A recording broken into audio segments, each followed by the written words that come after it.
All right, we have heard you loud and clear, Colorado. What the neighborhood currently known as Stapleton ends up being called, it does matter to you. Now, this is your community, your Colorado, and it will be you deciding if the current name should stay or go. In the Keep the Name column, people who say this is what the community represents, a thriving, desirable place to live. In the Ditch the Name Stapleton corner, those who say this is what Stapleton represents, a former mayor who was not just a member but a hero of the Klan during the time these photos were taken in Colorado. And then in the middle, historians who say the mayor's past is more complicated than is often portrayed. Tonight, Denver 7's Russell Haythorne continues our 360 coverage on Stapleton, then, now, and to be. After our 360 report on the Stapleton name change last week, we heard from dozens of you. One viewer writes, we should not be honoring anyone who belonged to the KKK. And Annette says, my grandmother told me stories about how she would flee her West Denver neighborhood in the 40s during KKK rallies. Families were terrorized. On the other side, Diana says we give the name too much power when its history is more important than its future. My vote is leave the name. And then there was this email from Roger. Why not provide some background on the man, Benjamin Stapleton? Yes, he joined the Klan to be elected, but he also uncovered the hypocrisy of the KKK.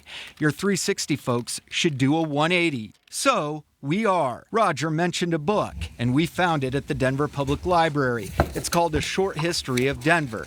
Then we tracked down the co-author, Dr. Stephen Leonard, who is considered one of the top 3 Colorado historians in the world. Stapleton was strongly connected with the Ku Klux Klan.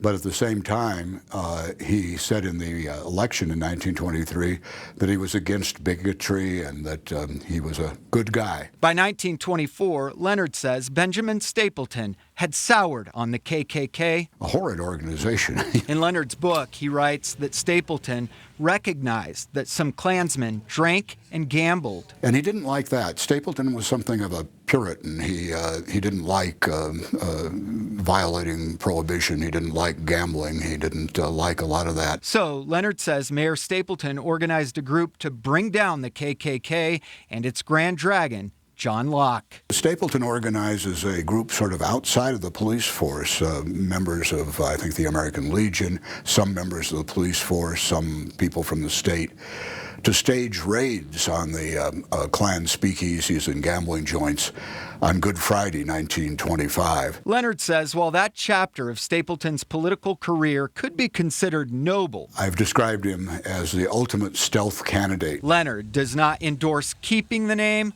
or changing it. I think it's excellent to have the debate. Maybe we should have sunset laws for names, and after every 50 years or so we review them. And the past is not dead, the past is here now. It's up to voters to decide. If you live in Stapleton, the ballots are now out. Keep in mind, the main question number 1, is on the back side of page 2 of your ballot, so you'll need to flip it over, and that's where you vote. Should the name Stapleton be legally removed, or should it be retained? Public opinions remain mixed. We today are living the legacy of white supremacy. He apologized for his active participation in it. I don't see why we need to change it. And now you have some history. I think people need to judge people in their totality. Russell Haythorne, Denver 7.